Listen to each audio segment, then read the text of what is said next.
How do you think President Trump is doing? Let's start with you. Excellent. Why? He's one of the first candidates that's actually going through all of his platform and policies and actually executing them. The whole promises made, promises kept. Jessica, how do you think the president's doing?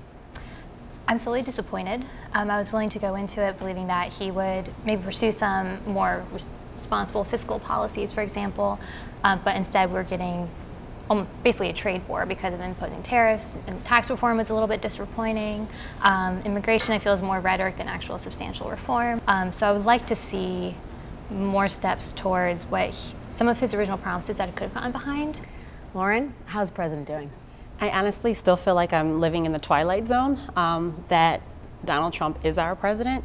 The extreme lack of accountability, the disrespect is very upsetting to me. And I can speak as an African-American woman, his just all over bigotry, a seemingly attack on African-Americans and their intelligence over and over again. It's just extremely disturbing to me and upsetting. Melissa?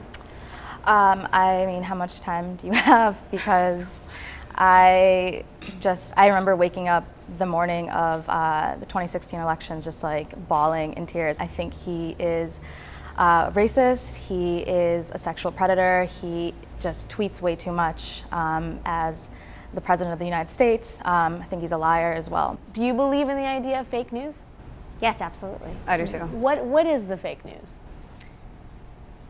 I mean, they call everyone that supports him bigots. The basket of deplorables. The basket of deplorables. The media does? Yeah.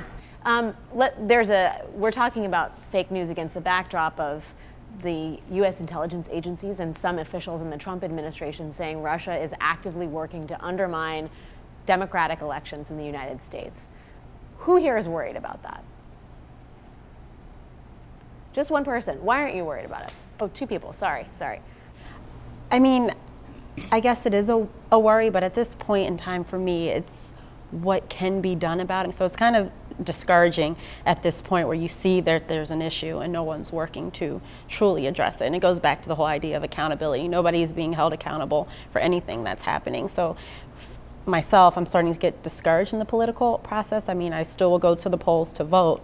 However, I see change more so on a local level than nationally, but I'm going to still continue to forge forward, but it's pretty discouraging.